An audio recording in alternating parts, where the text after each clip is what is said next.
Vamos seguir com o texto, e depois eu faço algumas observações mais gerais sobre o... Ah, já encontrou? Olha só, o Iago já encontrou. Depois de nós lermos esse, nós vamos ler esse texto que o Iago colocou no link, o humor, do Freud. E depois desse do humor, nós vamos para o Lacan. Então, a gente está no capítulo 6, a relação do xiste com o sonho inconsciente.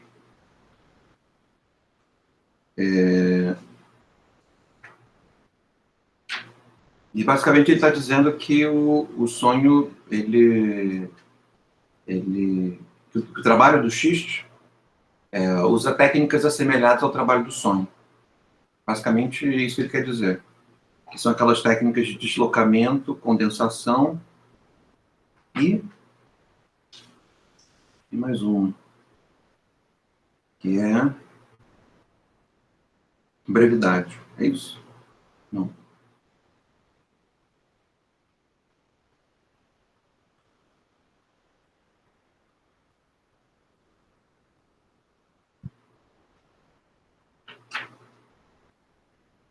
É o jogo do... Não.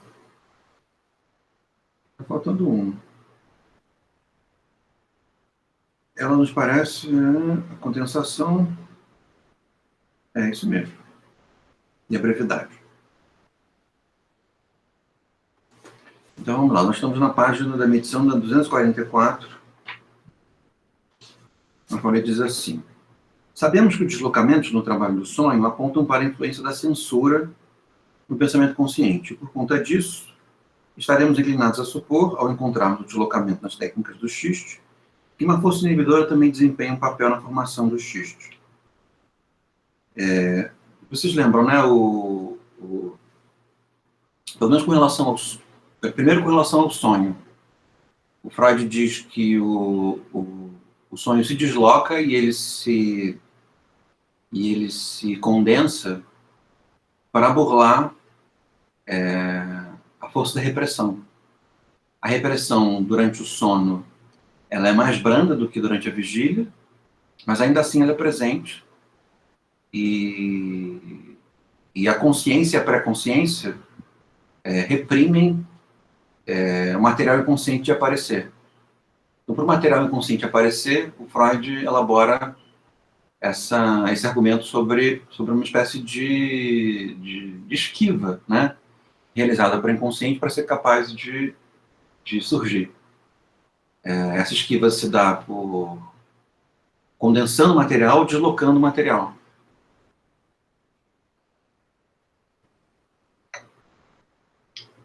E o que ele está reconhecendo nesse trecho é que a censura e a repressão também são relevantes para se entender o trabalho do xiste, né? Ou seja, elabora esses xistes buscando se burlar, transgredir ou se esquivar ao trabalho da censura, ao trabalho da repressão. A diferença entre censura e repressão, Freud acho que é basicamente o fato de que a censura ela é externa, alguém censurando alguém, o ambiente censurando alguém, e a repressão ela é interna, uma espécie de internalização da censura.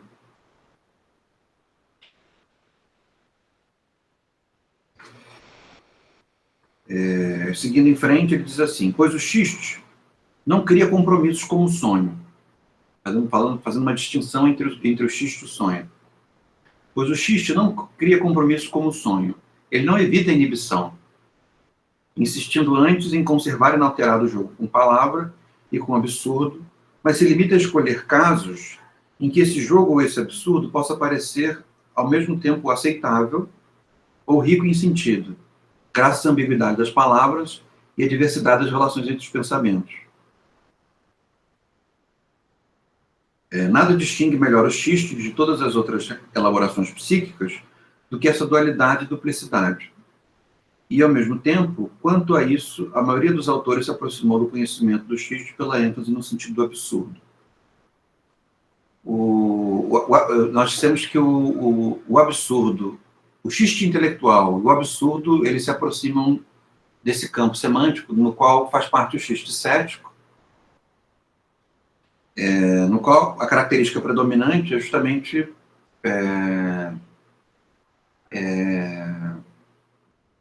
ele não ser tendencioso, né?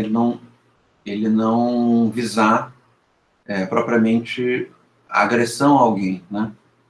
Agressão. Mesmo que essa agressão seja defensiva, seja concernente a expor o poder, né? Mas ele diz que é uma diferença entre o xiste e o sonho, o fato de que para o sonho existe o compromisso de fugir a certas elaborações e a repetir certas soluções, né? Ou seja, o sonho evita certas elaborações que foram reprimidas, não as mostra, e ao mesmo tempo repete certas soluções como um compromisso, né? Repete certas condensações, certos deslocamentos. Para o Freud, no humor não há essa necessidade de se esquivar necessariamente ao material reprimido, basta se esquivar da repressão, mas não do objeto reprimido. Isso faz com que o xiste mostre o que foi reprimido, né? Use as palavras que forem reprimidas, ainda que constitua um ambiente no qual essa repressão seja menos intensa. E aí ele diz, como um gracejo, né, mais aceitável, ou rico em sentido, né, polissêmica, cheia de trocadilhos, como no xiste propriamente dito. E aí disse a vocês que tem me sido interessante nessas leituras sobre humor, em explorar de maneira ressignificada, né, o tema da graça. Da graça, o tema religioso, né, teológico da graça, mas de maneira modificada, principalmente para explorar um certo efeito de neutralização da agressividade ou da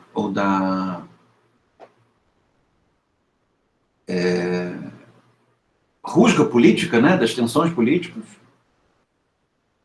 E, nesse sentido, o fato de que o humor, pelo menos o humor, o absurdo, o humor cético, o humor intelectual, ele tenta estabelecer uma espécie de leveza, né, de graça no ambiente, ou na ideia, ou na imagem, ao invés de reinstaurar o peso, né?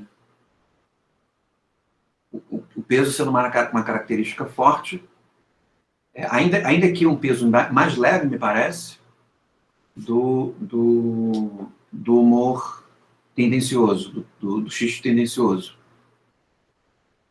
Mas, comparativamente, mesmo o xiste tendencioso é mais leve do que aquilo que o motivou, né? Então, de certa maneira, mesmo tendencioso, sempre existe uma espécie de ambiente de graça instaurado pelo humor, né? Mesmo no humor sendo utilizado como dominação social e política, mesmo ela é uma dominação mais doce do que explícita, né?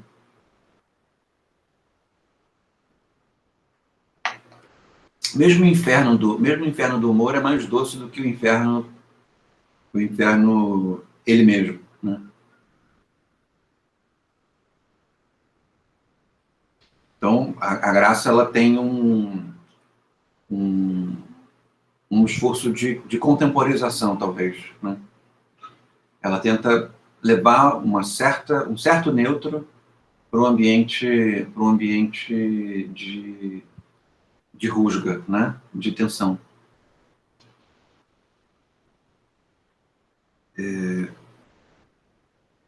Isso não quer dizer que isso não possa ser feito imoralmente, né? Que pode, né? Evidentemente que você pode utilizar essa leveza conquistada pela graça para que versões mais brandas de um tipo de agressão possam ser veiculadas, né? Quando, se o peso fosse preservado, elas não seriam veiculadas. Então não quer dizer que a graça concerne apenas a um resultado positivo. Eu quero alguma objetividade para a graça, né? Ela envolve um estado novo.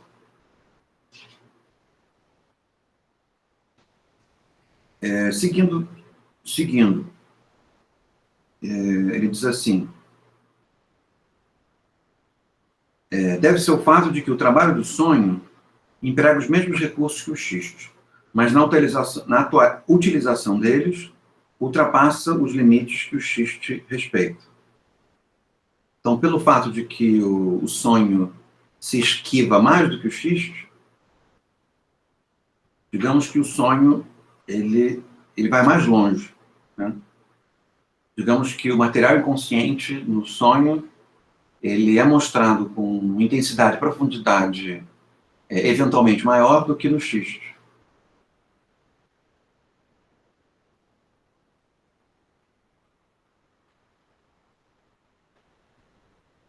Isso principalmente porque o xiste desenvolve uma espécie de cultura xistosa, né? Uma habitualidade xistosa. E ela serve como gradação uma certa profundidade, né? Além da qual não se vai.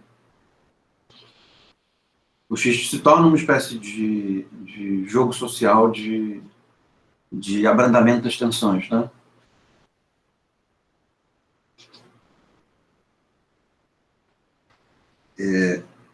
Mais para frente, na página 250, ele diz assim, além disso, porém, não nos esqueçamos de que o absurdo é um fim em si mesmo no xiste, já que a intenção de readquirir o velho prazer com o absurdo está entre os motivos do trabalho do xiste.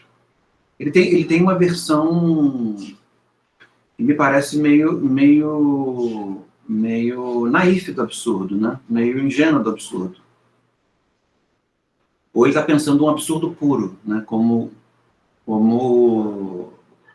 alguns barulhos engraçados, o parecer está falando, aquele que se chama em comédia de gromelô, a pessoa está falando, mas não está falando nada, né?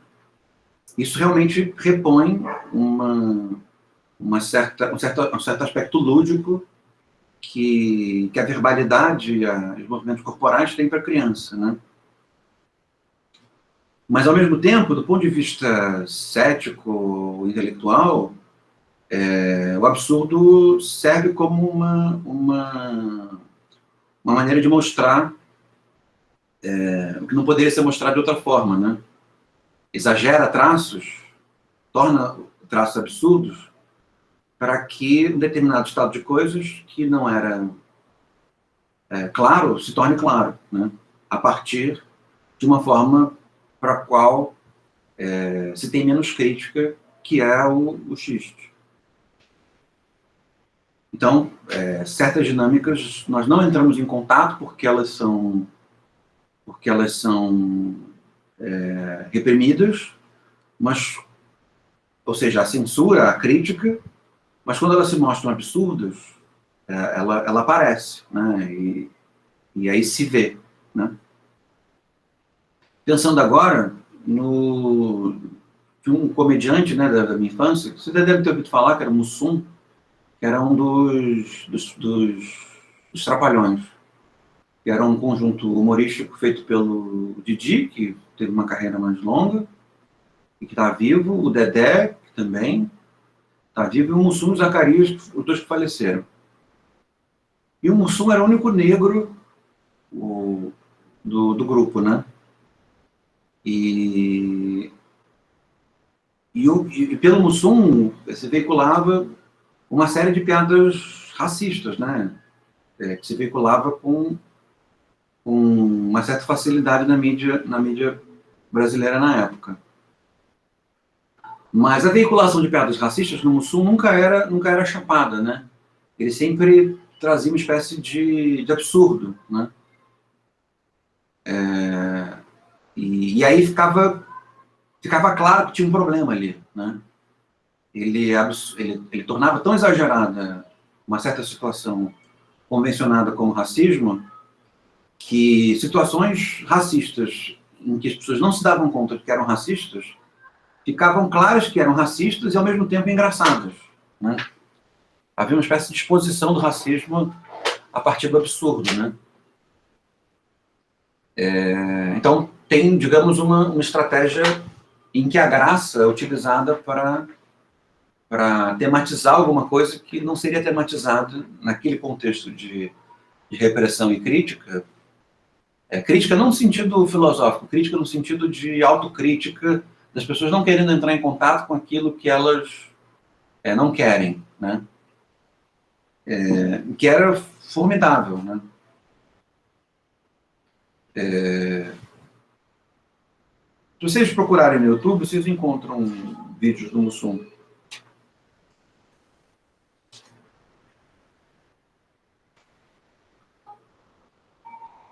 Para mim era um belo exemplo de humor cético. Um outro humor cético, baseado no absurdo, que eu me referi também, foi o feito pelo Monty Python. Eu mandei um pequeno vídeo para vocês, né? Mas tem uma série longa de sketches que são muito engraçados. E que não são propriamente xistes tendenciosos, né? Se há um aspecto tendencioso, ele se perde na dinâmica do absurdo e do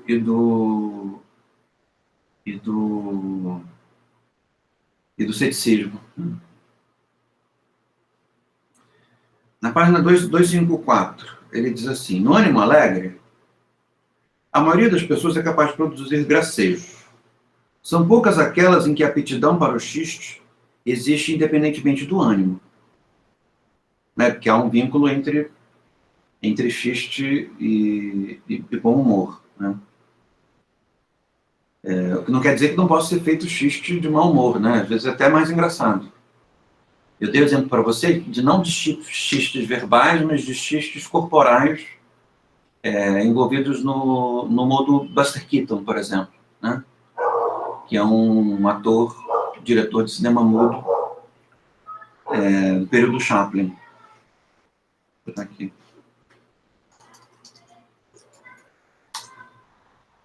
Buster Keaton.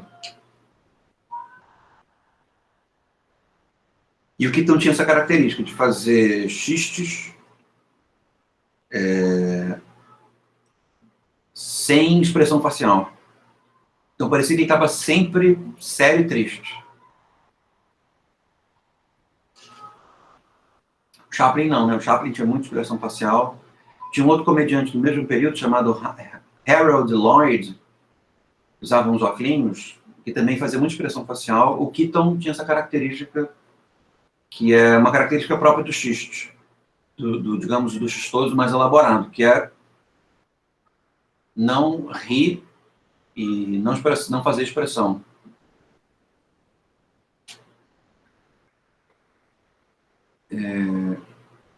Mais para frente, pulando um parágrafo, ele diz assim, parágrafo seguinte, na verdade. Ele diz assim: o xiste, em contrapartida, xiste é uma palavra difícil de falar em carioquês, né? Porque fica muito chiado. Xiste. Acho que em paulistês é mais fácil falar xiste. Xiste. Mas acho que é mais feio, eu acho. Xiste. Acho que xiste fica parecendo gaúcho. Então vamos fazer um xiste?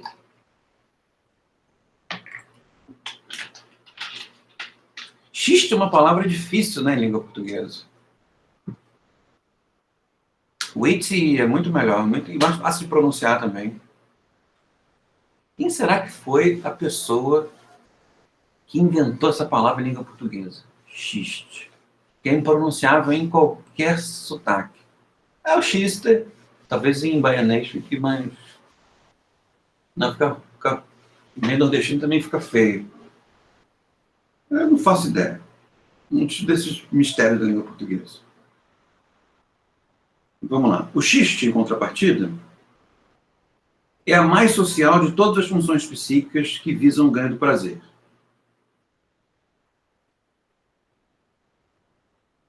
Então, mais social que o sonho, né? Que a pessoa sonha sozinha, mais social que o ato falho, mais social que os lapsos, né?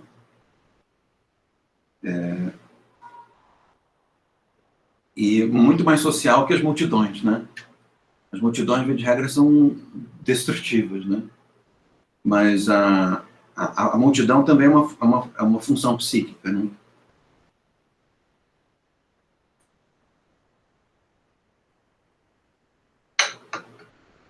Frequentemente, falando do xiste, ele necessita de 3 pessoas, requer, para se completar, a participação de um segundo indivíduo nos processos psíquicos por ele desencadeados. Isso já ficou claro para nós, né? De que o xiste envolve 3, um processo triádico. O xiste é como uma instituição, né? Um processo triádico. É como uma crença, né? Também um processo triádico. Portanto, ele tem de sujeitar-se à condição da inteligibilidade, pode recorrer à deformação por condensação e deslocamento, possível inconsciente, apenas na medida em que ela seja recuperada pelo entendimento da terceira pessoa. É claro que no absurdo o entendimento fica relativamente diminuído, né? Determinados tipos de absurdo, esse absurdo puro, que é um absurdo que retoma o componente infantil de maneira exclusiva, né? A compreensão, ela sai de férias, né? O sonho é sempre um desejo, por mais reconhecível que se tenha tornado. O xiste é um jogo que se desenvolveu. Então, se o sonho tem a realização de um desejo, o xiste não. O xiste é um jogo de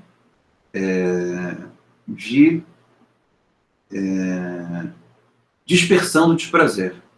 Né? Um jogo de dispersão do desprazer. Ah, moça do branco, acabou de chegar.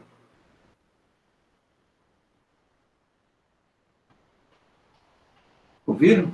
Brownie recheado.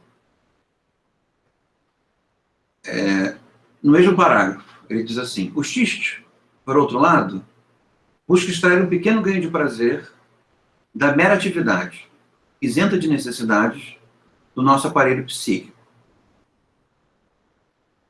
E mais tarde busca apanhar esse prazer como um ganho colateral, durante a atividade do aparelho, chegando assim secundariamente às funções não desprovidas de importância, voltada para o mundo exterior. Né? Obtém-se prazer se desfazendo de desprazer.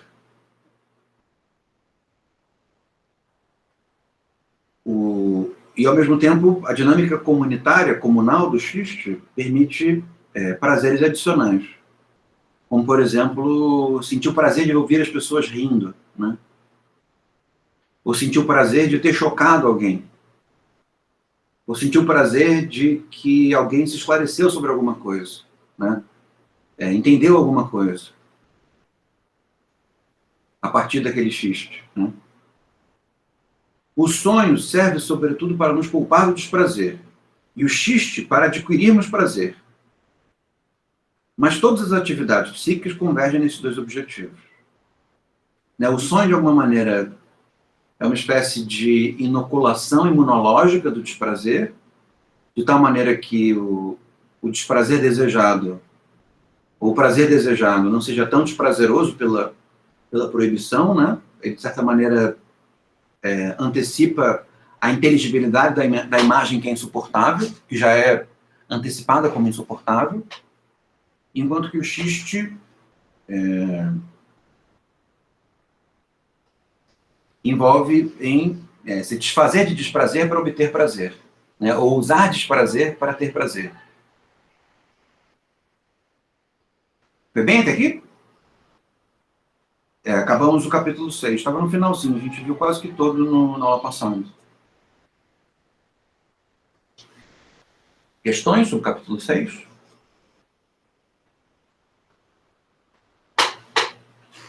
Então, vamos ao 7. Capítulo 7. O xiste e as variedades do cômico. Obrigado, Rebeca. O xiste e as variedades do cômico.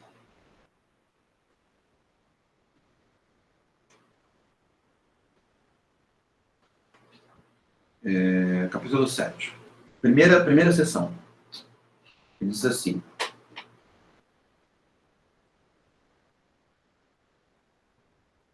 e vocês lembram, né, que o cômico, para ele, pode ser dual, não precisa ser triádico. Ou seja, o cômico pode ter só quem faz a graça e quem recebe. O xiste é mais complexo porque ele demanda o cúmplice e o terceiro, né?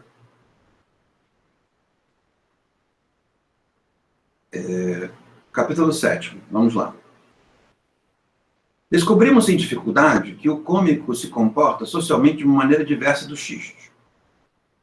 Ele pode contentar-se com apenas duas pessoas, uma que encontra o que é cômico, outra na qual ele é encontrado. Por Freud, aqui, o cômico basicamente tem a ver com a percepção e o contraste de características de alguém, né? Ou características físicas ou características sociais, ou de personalidade.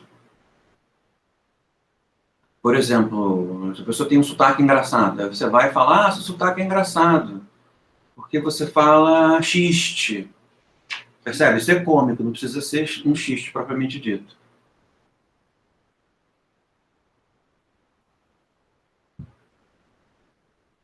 Vamos lá.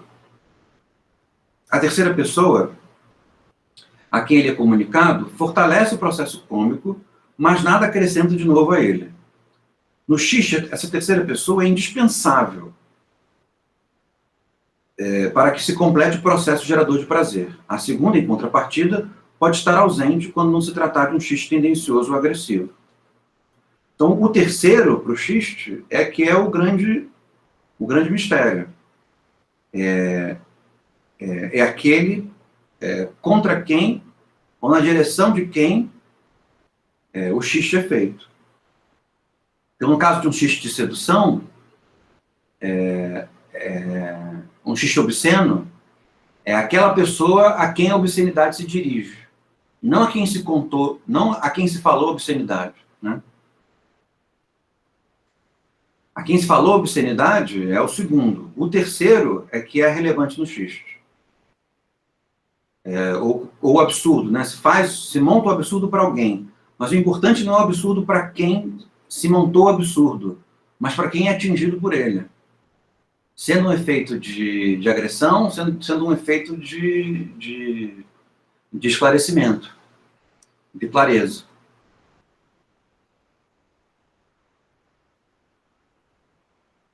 Em certo sentido, a clareza é uma espécie de agressão intelectual, né? Tornar a coisa clara é uma espécie de agressão intelectual, é um tipo de xiste, né? Por exemplo, está numa mesa de discussão familiar, com o tiozão do churrasco, e aí fala uma besteira sobre vacinas, e você foi lá e explicou uma coisa rápida. Fala assim, não, mas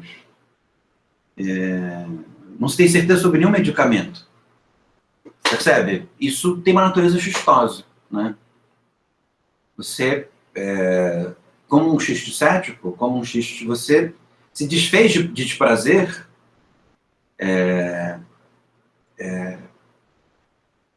usando um certo jogo linguístico, né? Rápido. Falando para alguém, mas para atingir o obscurantista, por exemplo, né? Isso é um tipo de xiste em que a tendência, o aspecto tendencioso, ele é justificável, digamos assim. Todo aspecto tendencioso tem a justificativa na sua própria tendência. Mas se o aspecto tendencioso, ele é, digamos assim, moralmente defensável, porque cresce que sem aquela penumbra, sem aquela ignorância, o sujeito sofreria menos, né? Então, é uma espécie de agressão a favor, né? É como tirar um espinho da pele, por exemplo.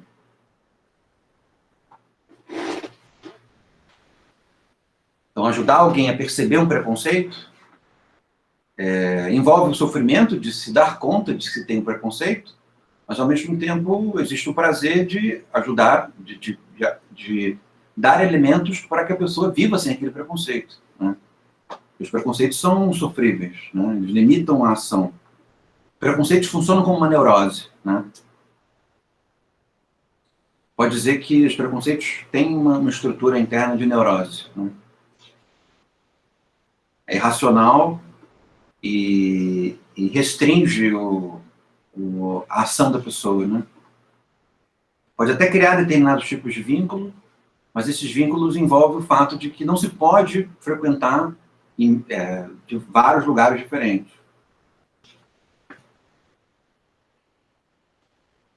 Ele cria o preconceito também cria um trajeto, né? Então vamos lá. Página 258, segundo parágrafo. Parágrafos do Freud às vezes são meio grandinhos. O gênero do cômico que mais se aproxima do xiste é o ingênuo, naif. O cômico ingênuo tem de acontecer sem a nossa intervenção nas falas e ações de outras pessoas que ocupam o lugar da segunda pessoa no cômico ou no xiste. O ingênuo surge quando alguém desconsidera inteiramente uma inibição, porque ela não está presente nele. Portanto, quando ele parece superá-la sem esforço algum. Então, vim tá alto para burro agora. Aceito cartões. Daqui a pouco ela vai ter que vender pela internet. Vocês vão ficar com tanta vontade de comer esse brownie que vocês vão ter como comprar. Falar para ela se ela não tem já um blog.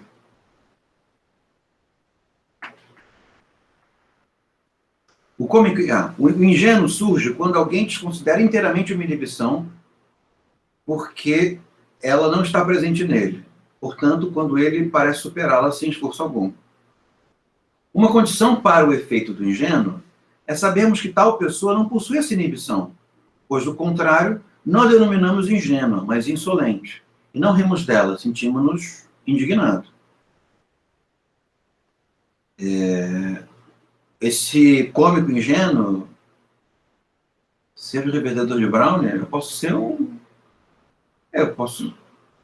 Vocês querem comprar brownie? Eu vejo aí, faço um esqueminha. Primeiro tem que começar a consumir o brownie durante as aulas, para criar um desejo, né? Dizer, criar uns slogans. O brownie do Freud. E aí, né, começa a vender.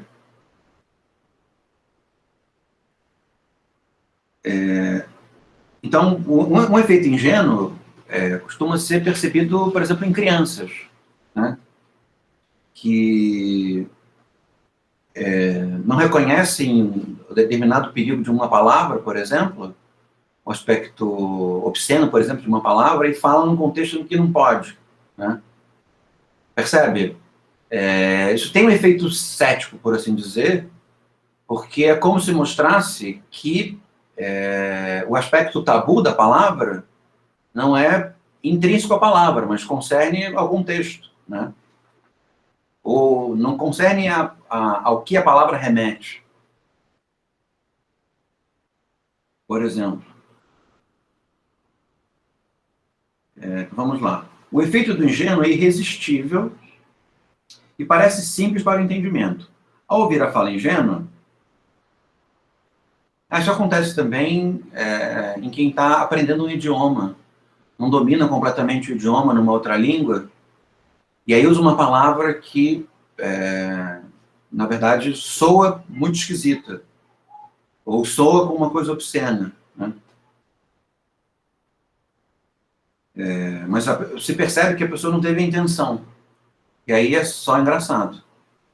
Eu já passei por um desse, engraçado, em francês, com uma coisa quando você apresenta alguém, o mon copain, o copain ou a copine, o amigo ou a amiga, e,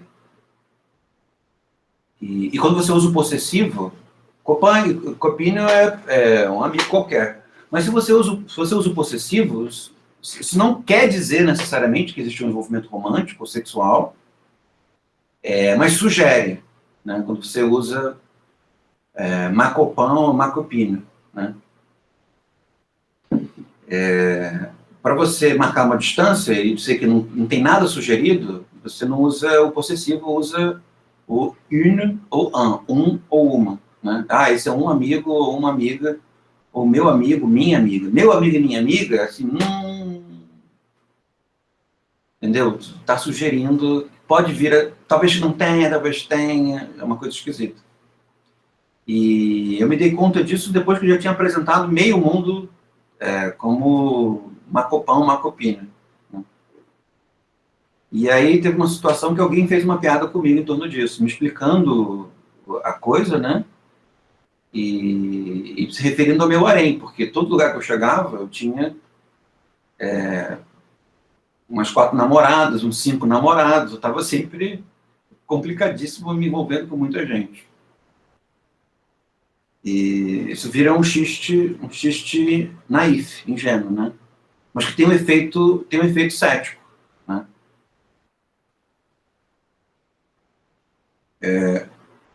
Vamos lá. Comportamos-nos aí de maneira análoga à terceira pessoa do xiste, que é presenteada com a economia da inibição sem esforço próprio.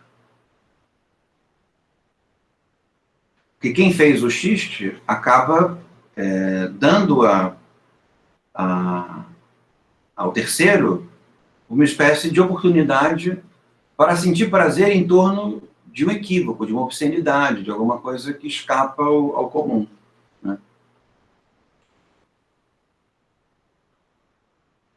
Ele diz aqui, não devemos nos admirar que o ingênuo seja encontrado sobretudo nas crianças e, por extensão, em adultos pouco cultivados, exatamente, que podemos descrever como infantis no que diz respeito à formação intelectual.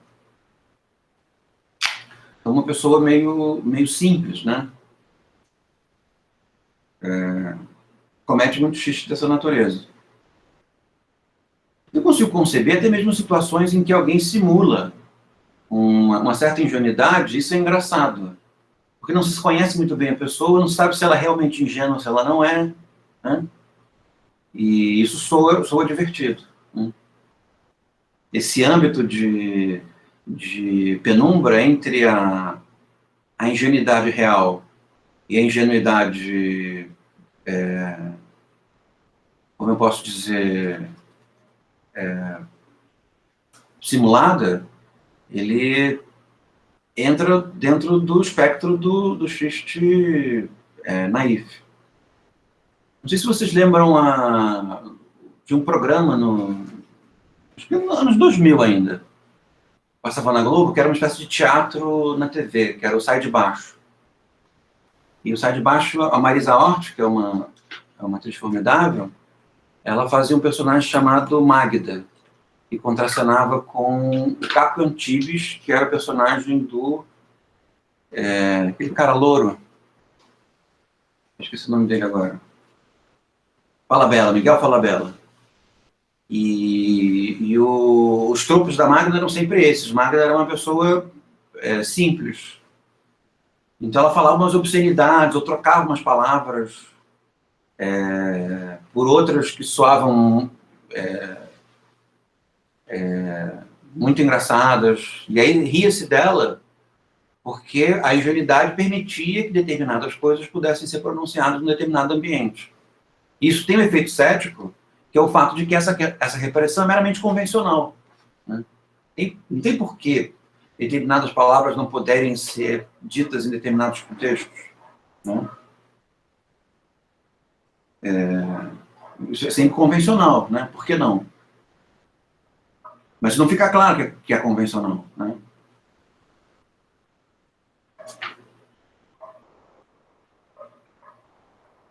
Vocês sabem, não sei se vocês conhecem o personagem, né, mas era divertido.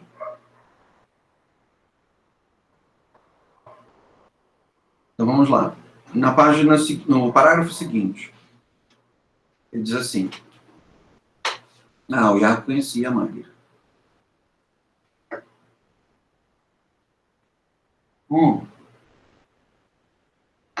Aí o personagem do Miguel Falabella, de maneira sexista, mandava ela calar a boca. E era um bordão: cala a boca, Magda.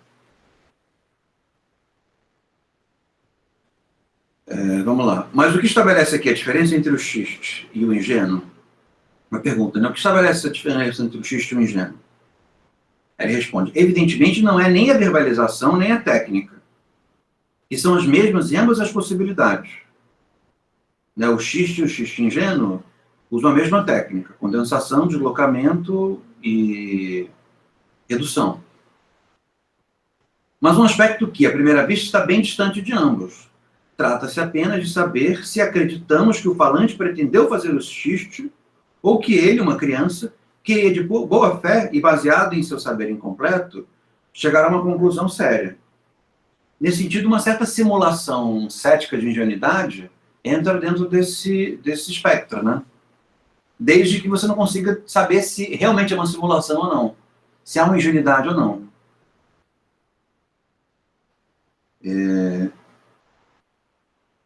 Somente este último é um caso de ingenuidade. Notamos aqui pela primeira vez que a outra pessoa se colocou no processo psíquico da que produz a fala ingênua.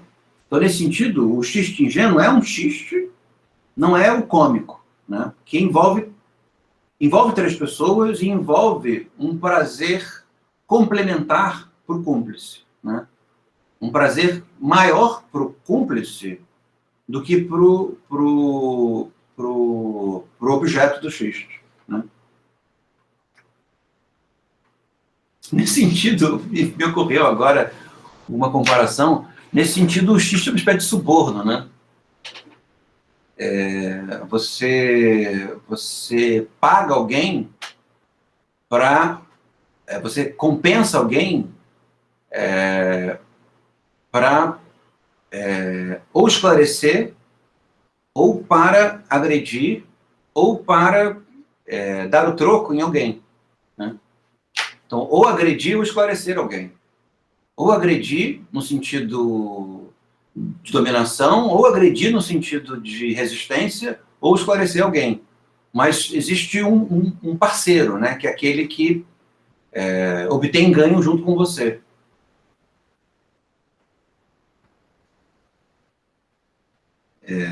Um ganho maior, né? O cúmplice ganha mais do que o segundo. O terceiro ganha mais do que o segundo. Enquanto que o cômico não. O cômico, existe uma remuneração horizontal. Todo mundo ganha a mesma coisa. Pensando num show de mágica, o terceiro é uma espécie de assistente de palco, né? Então, vamos lá, página 261.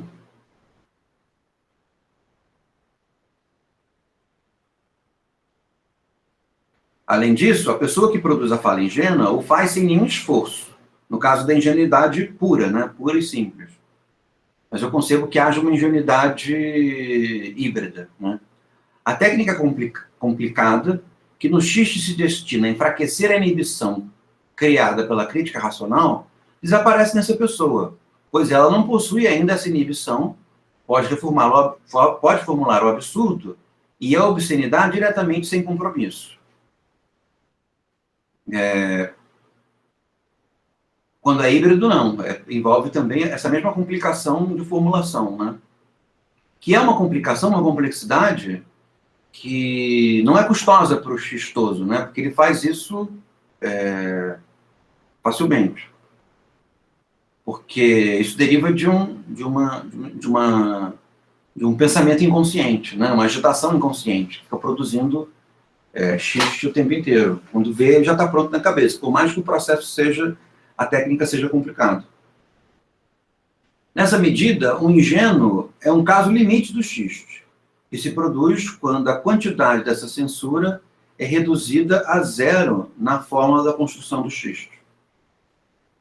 Nossa, eu lembrei um xiste obsceno com essa coisa do ingênuo, de uma alemã que queria comprar, uma alemã no Brasil, e ela queria comprar pão preto, né, porque eles costumam comer pão preto, aquele pão australiano na Alemanha, que é o Schwarzbrot. E aí ela ia na padaria, no mercado, e esse ão nosso é super difícil de falar, né? Os estrangeiros não conseguem pronunciar nunca isso. E ela pedia pau preto, pau preto. Era engraçadíssimo. Porque, né? Não se fala, né? Isso, mas soa assim. Então era engraçado, porque ela não percebia. Eu morri de dar risada com essa história. Mas é uma bobeira, né? E deriva do fato de que é um xiste ingênuo, né?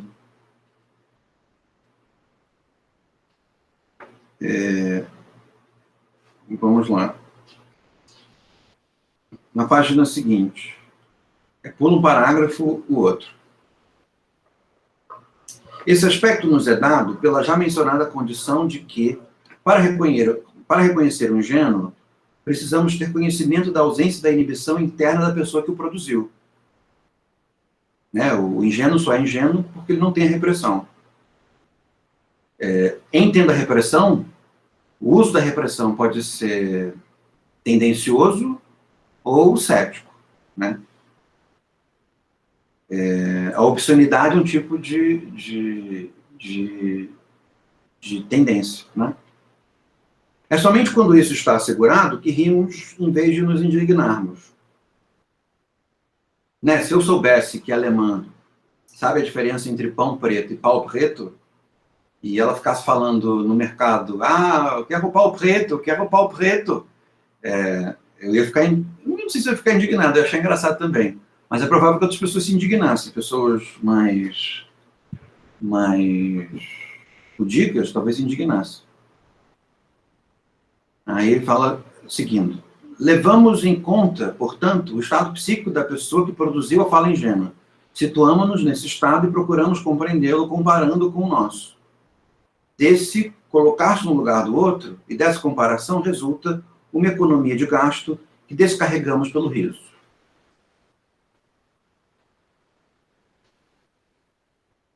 Foi bem até aqui? Aí eu passo um pedação do texto. Estou vendo, seção 2, também não tem muita coisa. Para mim, né? Aí eu pulei para a página 290. Ó, um grande salto. Mas ainda no capítulo 7, tá? Ele diz assim...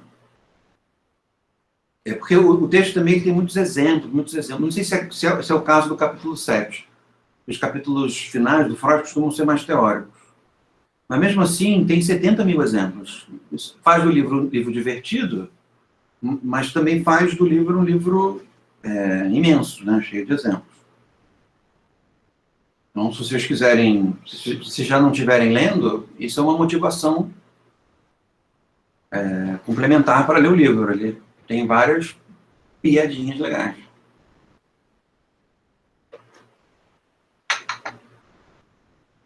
Vamos lá. Mas, nesse caso, há outra coisa que pode ajudar o xiste. As falhas de raciocínio que ele utiliza para a sua técnica, como modos de pensar do inconsciente, aparecem à crítica, ainda que não regularmente, como cômicos. Eu não sei se isso pode ter um uso cético disso. A não ser no que diz respeito à simulação de um pensamento dogmático, doutrinário, e utilizá-lo, refazê-lo e apresentá-lo com pequenas falhas de raciocínio, para mostrar o quão arbitrário ele é. Né? Tem um que é engraçadíssimo. Hoje eu tô super memória boa. O que tinha naquela Coca Zero? Não faço ideia. Além de aspartame, não sei o que tinha. Tem uma que é engraçadíssima. que é sobre a tradução do Rousseau. Houve uma tradução no Brasil,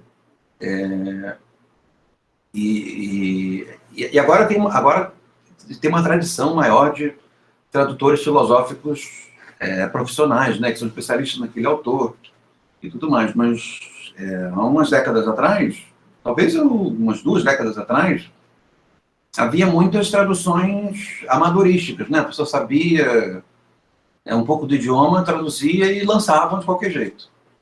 E aí tem uma tradução do Rousseau, do Discurso sobre a Origem da Desigualdade, em que o tradutor, ele ao invés de traduzir vontade geral, volonté générale, como vontade geral, ele traduz como general will, porque ele traduz uma edição inglesa, né? E na edição inglesa, o texto é em francês, né? O volonté générale. Aí alguém traduziu para general will, tá, beleza. E aí ele foi traduzido em inglês para o português. Aí traduziu o general will. E aí o texto se torna um texto super autoritário. Mas o texto é autoritário. Então é um belíssimo xiste de simulação cética de falha de raciocínio, né? E se você explicar o texto todo com o general will, vira um pouco a vontade geral, só que, sei lá, numa ditadura militar. É uma coisa meio brasileira, né? A vontade geral no Brasil é o general, sei lá, Médici, né? O Geisel. Então, se teve o Geisel, teve o Médici, o Figueiredo, por que não o Will?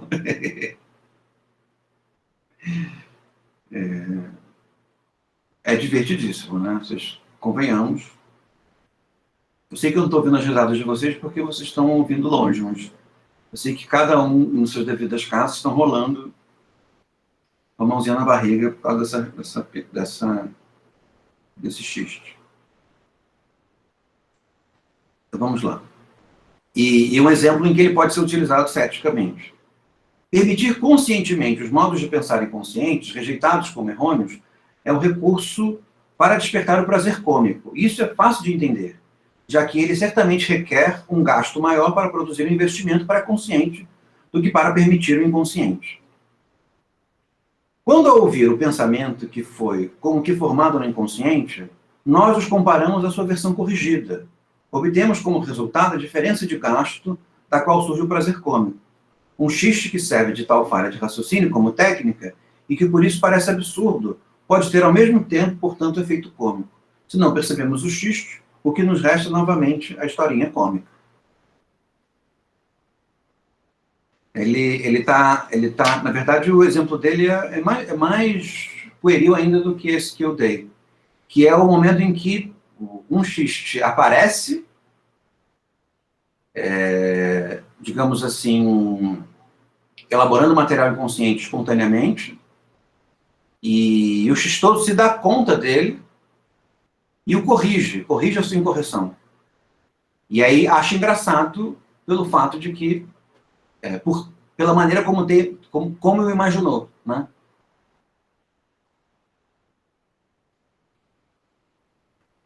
E talvez o General Will até sirva para isso também, né? Ao invés de pensar num xiste melhor, a primeira coisa que me veio à cabeça como um xiste foi General Will.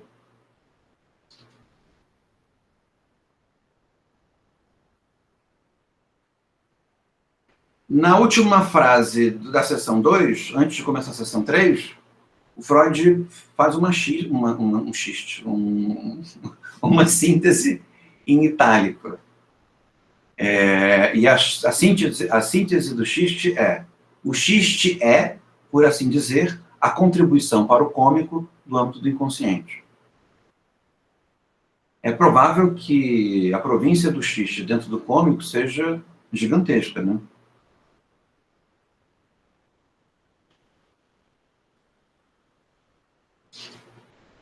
Você vê o Woody Allen, por exemplo, que é um cômico famoso, né? Dá para perceber que 99% das piadas dele são xistos, né? Coisas que ocorreram a ele e ele transformou em piada. O que faz, por exemplo, com que ele fique menos engraçado nesse contexto atual em que ele está sendo alvo de denúncias de pedofilia por parte da filha adotiva dele, por parte da ex-esposa dele. Uma vez que ele faz xistes, são claramente xistes, o fato de que aqueles xistes são elaborações inconscientes dele o expõe, né? Maria Yasmin, professor, você poderia explicar novamente a diferença do xiste para o ingênuo? Na verdade, o xiste... São vários tipos de xiste. A diferença do xiste tendencioso, do xiste cético para o xiste ingênuo, é que no xiste ingênuo, o xistoso não se deu conta de que está falando o xiste. Percebe? Ele é inocente. Ele fez o xiste, produziu o efeito de liberação de prazer no cúmplice, né, no mais um, ou seja, soa como uma elaboração inconsciente, muito embora foi ingênua, né, e por isso é engraçado. Eu não estou conseguindo pensar em nenhum exemplo agora, mas exemplo com criança é muito comum. A criança ter um significado para uma coisa, utilizar esse significado e ser super engraçado num contexto mais adulto, né? E a criança não entende que aquilo pode ter um uso chistoso, mas é super divertido para todo mundo, né? O que eu quis já dar de exemplo também, ficou claro para você a diferença? Então, o exemplo que eu dei, por exemplo, da alemã, é um exemplo ingênuo. A alemã não queria falar pau preto. Ela falou pau preto sem querer. E é engraçado. Falar pau preto sem querer. Entendeu? Não sei qual outro eu dei. Então, mas o que eu quis salientar seria um uso cético do xiste ingênuo, né? Em que há, digamos assim, uma parcial simulação de ingenuidade em função do efeito de sedução que ela pode exercer. Eu tenho um ensaio, vou fazer propaganda para vocês. Aproveitando que eu não estou vendendo brownie, mas mesmo assim querendo vender alguma coisa para... Não vou vender não, gente, a brincadeira é que é grátis. É um ensaio que eu publiquei sobre a diferença e a vantagem dos modos de sedução que o ceticismo exerce comparativamente aos modos de sedução que o dogmatismo exerce. Eu não toquei nisso, mas esse exemplo do xiste cômico, do xiste cético ingênuo, poderia entrar no meu argumento.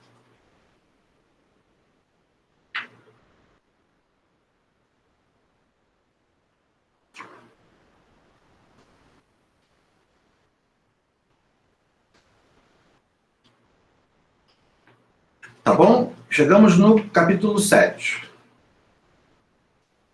Não, continuamos no capítulo 7. Estamos na seção 3. A seção 3 é grandinha também. Então, vou avançando. Cheguei numa parte em que ele faz uma enumeração. Ele diz assim: uma análise mais detida permite reconhecer as seguintes condições.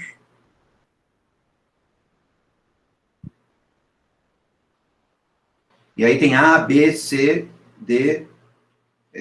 Eu salientei a condição C e E, que é importante para o nosso argumento. Esse pedaço está diretamente antes do item 5, que é só um parágrafo. Pra vocês acharem mais facilmente no texto, tá? Vamos lá. Um trabalho imaginativo ou intelectual guiado por objetivos sérios diminui de tal maneira a capacidade da descarga dos investimentos que esse trabalho necessita para seus deslocamentos, que somente diferenças de gasto inesperadamente grandes podem abrir caminho até o prazer cômico. Né? Uma investigação intelectual séria costuma ser chata, porque nela as repressões estão, digamos assim, na sua intensidade máxima. Então, ele está querendo dizer que o trabalho imaginativo e intelectual sério costuma não ter graça, que é mais ou menos um truísmo, né? Mas ele está explicando por que não tem graça. Por exemplo, um pensamento dogmático, um pensamento religioso, um pensamento metafísico, dificilmente ele tem graça. Por que ele não tem graça? Porque ele está querendo impor uma determinada versão, um determinado sistema a alguém, né? Então ele leva muito a sério aquele sistema porque ele é a versão do verdadeiro. É difícil ter auto-ironia, né? Nesses momentos de doutrina, nesses momentos de veiculação dogmática. Costuma ser chato, triste, sério, né? Acho que por isso que o ceticismo é tão legal. O ceticismo é mais divertido. Apesar dele ser sério e rigoroso, num certo sentido, ele, uma vez que não há propriamente uma versão última das coisas, ele tende a ser bem-humorado, divertido e tem um grau alto de auto-ironia.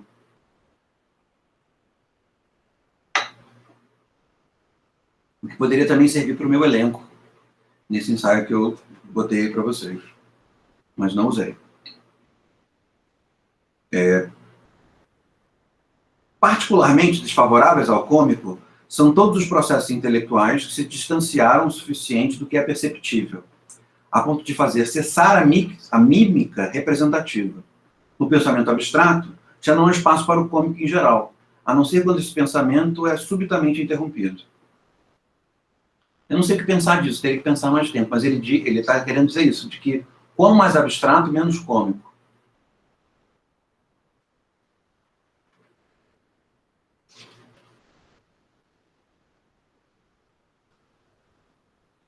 Acho que mesmo para fazer uma graça sobre triângulos e quadrados e paralelogramos, acho que teria que se animá-los, né? Não sei, isso é uma coisa que eu não tenho propriamente uma contestação, alguma coisa para apresentar. Mas é curioso. E parece ser verdade. Aí no item E, ele diz assim: a dependência ou relatividade do cômico é, assim, bem maior que a do xiste, que nunca acontece por si. Sempre é feito e pode ter as condições sob as quais é aceito, levadas em conta no momento em que está sendo produzido. Nesse sentido, o xiste, ele precisa de um certo sem-querer, ele precisa de uma certa espontaneidade. O cômico não, ele resiste mesmo sem espontaneidade.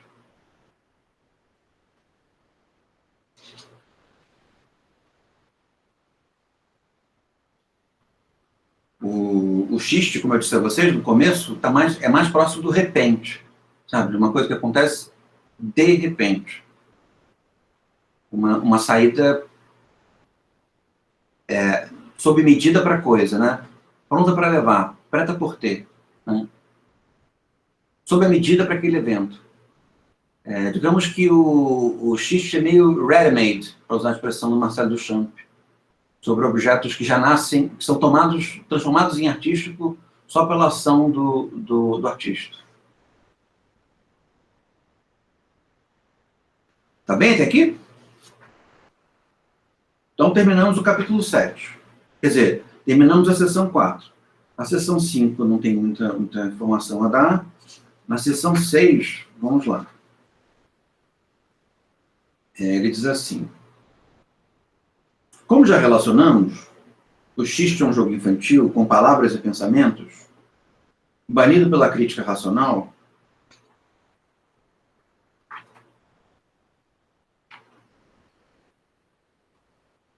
É tentador para nós investigar também essa raiz infantil do cômico de que Bergson suspeitou.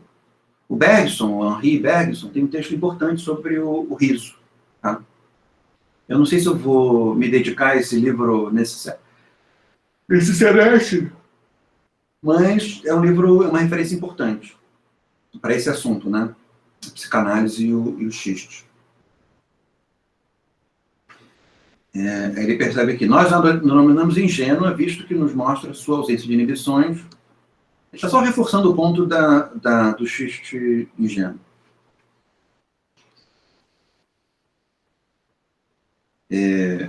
Na página 319, ainda na seção 6 do capítulo 7, ele diz assim: se nos demorarmos ainda na narrativa de encontrar a natureza do cômico na conexão pré-consciente ao infantil, o pré-consciente é mais próximo do inconsciente do que a consciência.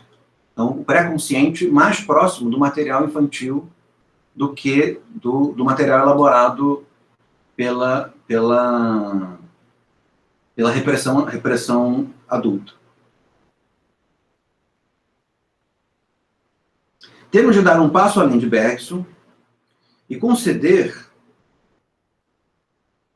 que a comparação que produz o cômico não precisaria despertar, digamos, velhos prazeres e jogos infantis, mas seria suficiente que ela tocasse a natureza da infância em geral, inclusive, talvez, o sofrimento infantil. Está querendo discordar do Bergson. Aqui nos distanciamos de Bergson, mas permanecemos em consonância com nós mesmos, relacionando o prazer cômico não ao prazer rememorado, mas sempre a uma comparação. Porque parece, eu não lembro agora do argumento do Bergson, mas parece, pelo que o Freud diz, que o Bergson julga que existe algo de cômico, gênero cômico, quando nós rememoramos um evento infantil. O que o Freud quer dizer não é que está sendo rememorado um evento infantil, mas que está sendo mobilizado material que na infância possuía uma função especialmente prazerosa. Esse é o ponto. Então, é menos o conteúdo da infância e mais a função do determinado jogo infantil. Como, por exemplo, essa associação arbitrária entre o som das palavras.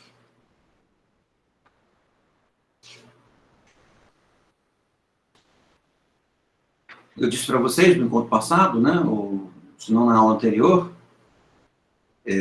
como acontece, por exemplo, entre os adultos, de deformar o sobrenome ou nome em função de um determinado tipo de tensão, né? algum determinado tipo de reprovação. Então, por exemplo, as crianças fazem muito isso, né? E a gente faz isso com autoridades políticas. Eu dei o exemplo do Bolsonaro, por exemplo, que a gente chama de Bolsonaro, ou Bolsonaro, ou Bolsonaro, ou Biruliro. Que não tem... Percebe? Biruliro. Porque Biruliro é uma coisa meio... Eu precisei perguntar para uma pessoa por que Biruliro, né? Eu achava engraçado, mas eu... Bobonaro. E eu achava engraçado o som, né? O Biruliro. Aí me explicou, porque Biruliro é porque a pessoa é meio maluca. Fica... Aquele som que a pessoa faz, que a criança faz com o lábio, fazendo Biruliro. Eu achei engraçadíssimo. Isso é uma função infantil atualizada na maturidade, né? E a graça está diretamente relacionada, sim, ao efeito crítico, mas principalmente à função infantil, né? Porque como efeito de humilhação de alguém, ou mesmo como uma função de tripudiar um dominador, é muito branda, né? Chamar de nomes, né? De fazer esse tipo de trocadilho. Eu lembro um outro, com a Fernanda Henrique Cardoso, que tinha um personagem de algum dos Cacete do Planeta que escrevia no Globo uma crônica.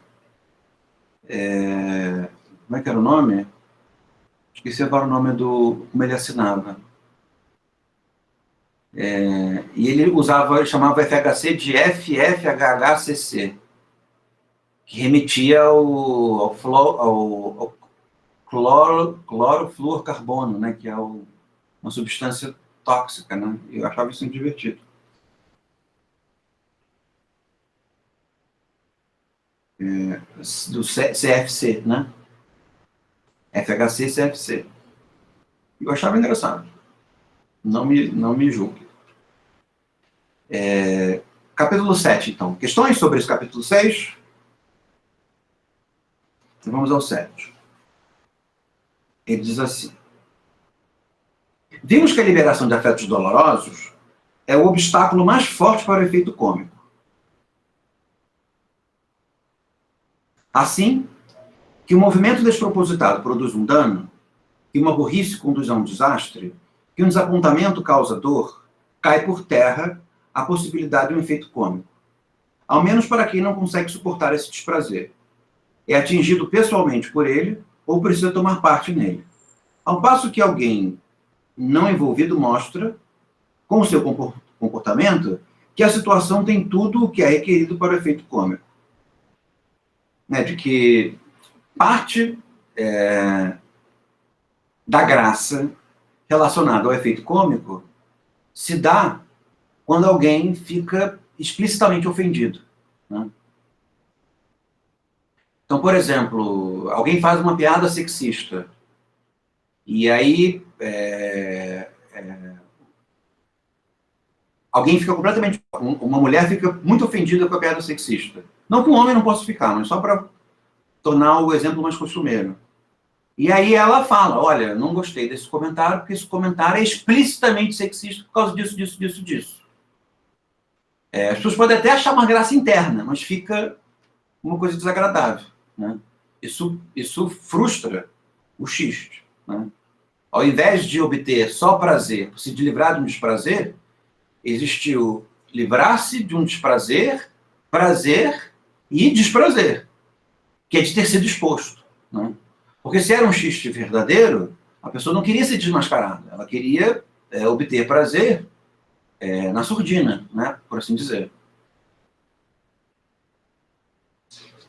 Tá claro?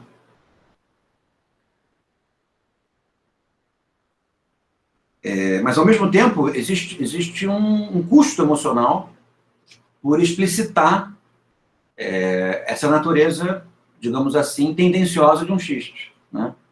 Porque a pessoa que expõe essa natureza, ela precisa se expor. Né? Ela tem que expor o sofrimento que sentiu.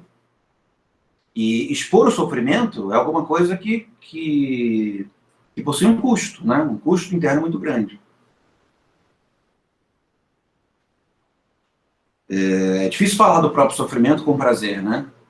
A não ser quando se naturaliza, mas a primeira vez é sempre muito, muito, muito difícil. Né? Falar de um trauma é muito difícil. O humor é, afinal, um meio de adquirir prazer, apesar dos efeitos dolorosos que o dificultam. Ele age como um substituto desse desenvolvimento dos afetos. Ele se coloca no lugar deles. A condição para ele é dada quando acontece uma situação em que, por força dos nossos hábitos, somos tentados a liberar um efeito doloroso, mas outras motivações agem então sobre nós, reprimindo esse afeto em status nascente. Esse é o ponto, porque se o xiste é doloroso para alguém, o xiste também é doloroso para quem o faz. Mesmo que as origens dessa dor sejam reprováveis. Né? Então, por exemplo, o xistoso sexista, ele faz o xiste sexista porque ele sofre por não estar mais numa comunidade, ou não estar mais num mundo em que aquele tipo de comentário é plenamente aceito. Percebe? Então, conseguir fazer um comentário levemente sexista num ambiente em que o sexismo não é permitido, é isso que produz prazer. Percebe? Mas ser desmascarado faz com que esse desprazer que foi veiculado e transformado em prazer se torne novamente explicitamente desprazer. Qual o desprazer? O desprazer de que aquele mundo no qual ele se sentia confortável começou a deixar de existir. Percebe? Por mais que possa ser correto perder um mundo, né, se o mundo é ruim, é desprazeroso perder um mundo, mesmo que esse mundo seja imoral. Faz sentido para vocês?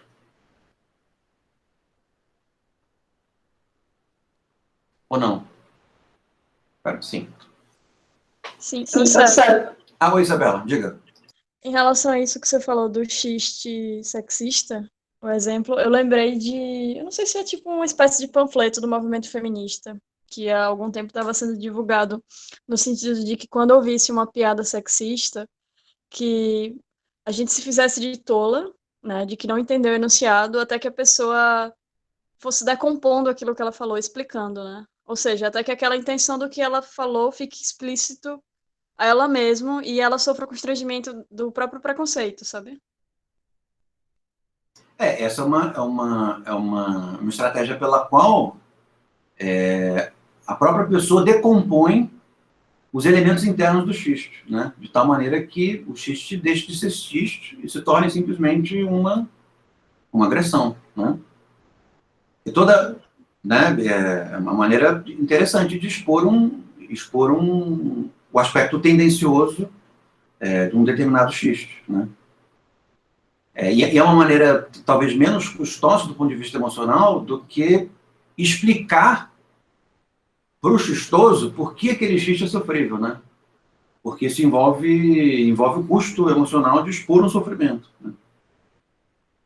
E isso eu acho que tem a ver com o custo emocional e de que muitas vezes quando a pessoa recebe esse tipo de piada, por ficar ofendida, ela já responde de uma maneira também, ah, talvez agressiva, indelicada, né? E quando você faz que você não entendeu e você pergunta, ah, mas como assim? Ah, o que é que você quer dizer?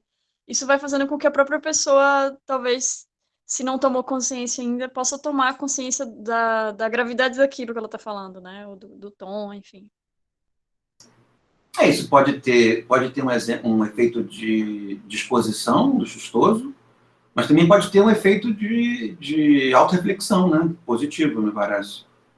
Você dá um pouco a oportunidade para a própria pessoa se dar conta do absurdo que ela diz, sem que ela seja exposta necessariamente por esse absurdo, né? Pode ter uma dupla natureza, ou de expor, ou também de dar a oportunidade de autoesclarecimento, né? Isso, acho que sim. É legal. Uma boa, é uma boa estratégia. Então, final do parágrafo, ele diz aqui: nos casos que acabamos de apresentar, a pessoa atingida pelo dano, pela dor, adquire prazer humorístico, ao passo que a não envolvida ri de prazer cômico. O prazer do humor surge, então, não podemos dizer outra coisa, à custa dessa liberação reprimida de um afeto.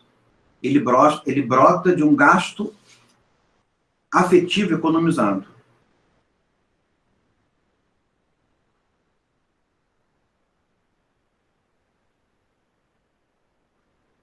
Deixa eu ler de novo, porque eu perdi um pouco o fio da meada. O humor é, afinal, um meio de adquirir prazer, apesar dos efeitos dolorosos que o dificultam. Ele age como um substituto desses movimentos afetos. Ele se coloca no lugar deles. A condição para ele, sim. Está falando de uma especificidade do humor cômico, né? Em que, ao invés de existir mobilização inconsciente para a realização da graça, já existe uma elaboração que gera uma espécie de descompasso entre a dor que se expõe e a dor que se sente, né? De tal maneira que se obtenha prazer com isso, economizando um gasto, né? Qual o gasto? De sofrer aquilo que se fala, né? No xiste, não. O xiste, ele envolve um sofrimento daquilo que se fala, né? Então, o xistoso é sempre alguém que está sofrendo, né? Num certo sentido. O cômico, nesse sentido, o cômico, ou humorista, para o Freud, não. Ele não necessariamente está sofrendo sobre aquilo que fala. Então, eu imagino que, sei lá, um xistoso fazendo um xiste sobre mulheres. Ele está sofrendo a condição feminina de uma certa forma. O cômico não. O cômico pode até mesmo sofrer, mas ele elabora um determinado tipo de distanciamento com relação ao material que ele veicula, que naquele momento o objetivo é fazer rir. O objetivo não é elaboração inconsciente de nada, né? Então, nesse sentido, existe uma economia, né? De onde também, digamos, a meu juízo, a reprobabilidade moral complementar ao cômico precisar ser maior do que o xiste, né? Porque o xiste, digamos que ele possui uma espécie de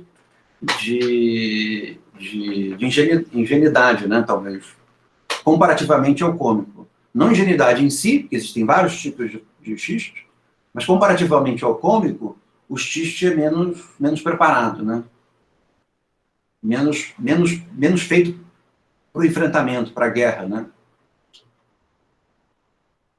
Nesse sentido, o xistoso não é um comediante, né? Não sei se vocês percebem bem a diferença entre os dois. O xistoso somos todos nós, é um neurótico que realiza xistes a partir de material inconsciente para se sentir melhor. Mesmo que isso, em alguns momentos, custe o sofrimento de outra pessoa. O cômico, não. O cômico é uma atividade, uma operação, um trabalho, é uma tecné, para falar um pouco de grego. É uma arte. É claro para vocês a diferença entre um e outro? Enquanto que um é uma elaboração inconsciente, tem um grau de espontaneidade, o outro não. O outro é uma elaboração artefactual sobre a linguagem. Então, eu dei o exemplo do Woody Allen, o humor dele tem uma semelhança xistosa. Mas o fato de que ele vive disso e instrumentaliza isso, por mais que possa ter uma semelhança xistosa que faz com que seja muito engraçado, não é xiste, é cômico. Percebem a diferença? O filme, por mais que haja uma espontaneidade da graça, e essa espontaneidade soe chistosa, já não é mais chistosa, porque ele escreveu, reelaborou, reencenou, percebe? Ele ensaiou, cortou, resolveu deixar. Entendem? Então tá.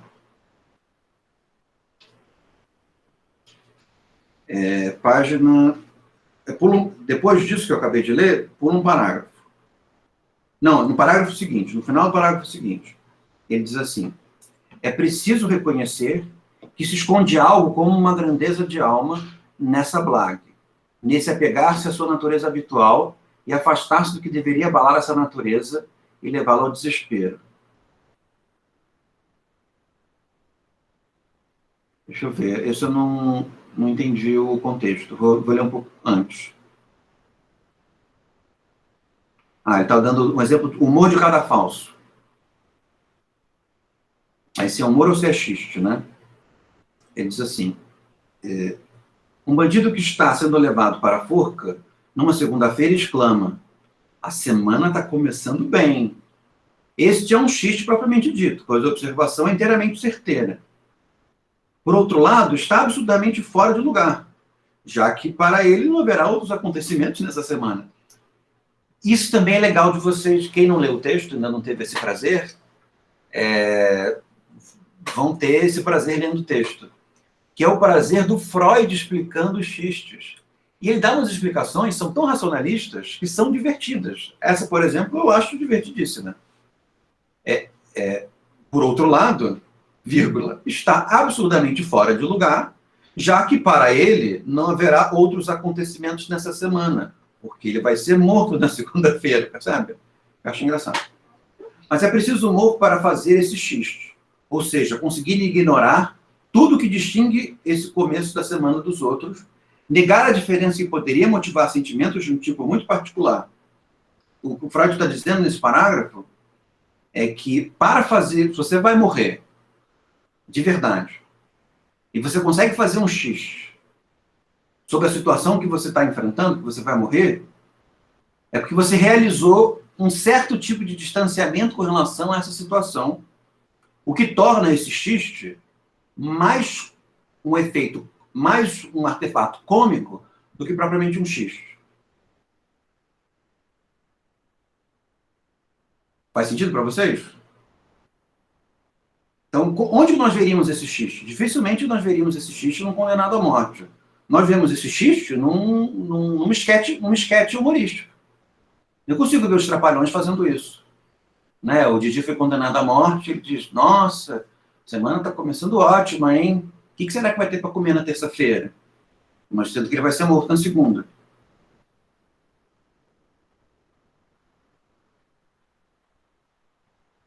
Olha, dá outros exemplos do mesmo caso de humor de cadafalso. O mesmo vale para o bandido que, a caminho da execução, pede um cachecol para seu pescoço nu, para não ficar resfriado. Um cuidado que seria bastante razoável em outras circunstâncias, mas que se torna inteiramente desnecessário e irrelevante em face do destino que esse pescoço tem pela frente. É divertido, não é? Explicar isso assim? Então, esse é uma situação específica em que a possibilidade de fazer o xiste torna ele, na verdade, um artefato cômico. Né?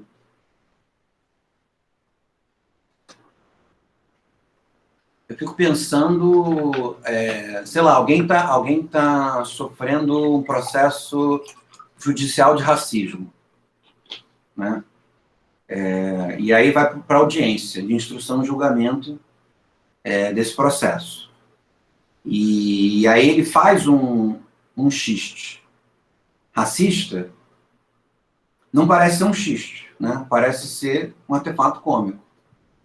Porque ou ele não teme aquela situação, ou ele teme muito pouco aquela situação, ou ele conseguiu estabelecer um distanciamento entre a situação e ele, percebe? Porque ele vai ser condenado, uma condenação penal não é uma coisa tranquila, mesmo que ele não seja preso, as restrições de direitos são imensas, né? Sempre se perde muito mais do que se ganha quando se tem uma condenação penal. Então, a possibilidade de fazer depende de um distanciamento.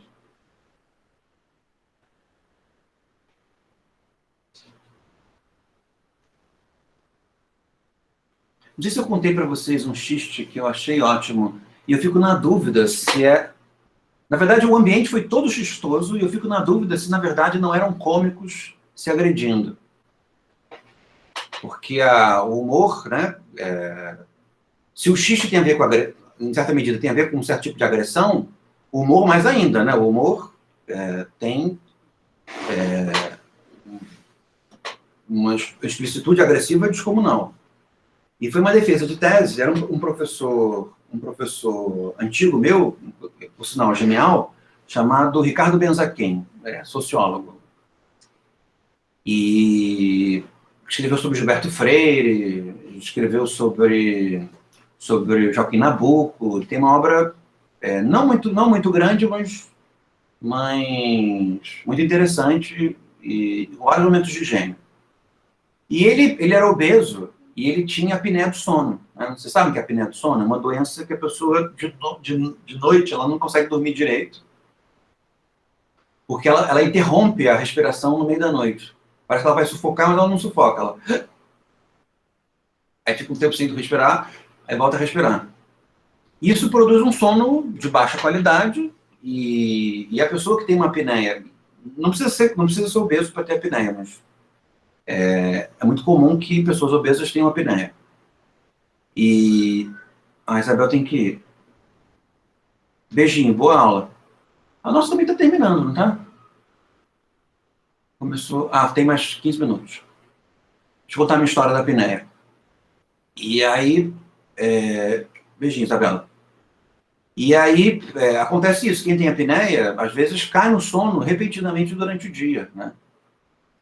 E esse meu professor, o Benzaquim, ele tinha apneia e ele dando aula, ele dormia, né? Então ele começava a dar aula, daqui a pouco ele caía assim, a gente ficava meio constrangido, né? Porque é constrangedor ver uma pessoa cair no sono na sua frente. E aí depois ele acordava e ele continuava a aula onde ele tinha parado, ele não perdia o fio da meada. Isso era engraçadíssimo, nós não ríamos na frente dele, mas funcionava como um xiste para nós, né? E aí uma vez eu fiz uma defesa de tese, uma defesa de dissertação, porque ele estava na banca. Aí o rapaz estava falando, estava nervoso com a apresentação da dissertação, é um dos momentos mais importantes, né, da vida de um acadêmico, né, o momento em que ele defende os seus trabalhos de conclusão para obter os títulos. E aí o benzaquim caiu assim, foi caindo, e aí apagou. E aí o rapaz fez um xiste. Disse assim, benzaquim, tá com sono? Aí as pessoas acharam engraçado, né? A gente deu uma risadinha, E aí o benzaquim levantou assim, a cabeça, acordou e disse assim, olha, não especialmente. E aí voltou a dormir. E que eu achei uma resposta sensacional. Mas o rapaz, como ele estava num ambiente nervoso, por essa explicação do Freud, provavelmente ele conseguiu um distanciamento com relação à situação, a ponto de fazer, na verdade, um artefato cômico, né? Não um xiste, mas uma piada, propriamente dita, né? E o Benzaquim, também muito inteligente, muito hábil, talvez ele já tivesse aquela fala para dizer quando ele dormisse em apneia. Se não, são dois xistes geniais, espontâneos, geniais, né? Gostaram da historinha? E com essa historinha, nós terminamos o livro do xiste do Freud. Pelo menos esses comentários da minha leitura inicial. Eu vou deixar para fazer comentários mais gerais sobre esse texto na semana que vem, porque eu já estou meio cansado. Tá? E vou marcar com a leitura para a semana que vem o texto do humor, que o nosso querido amigo Iago conseguiu um link, colocou aqui na nossa sala de bate-papo. Humor. E como é um texto bem pequenininho, já podem começar a ler o do Lacan sobre a função da letra no inconsciente. Isso. O texto do Lacan é dificílimo, vocês vão sofrer horrores, tá? Mas aguentem firme. Uma hora acaba. Não é tão longo. Mas o Lacan, ainda mais para quem não está habituado, é a mesma coisa que ler Kant com Sade. Talvez pior.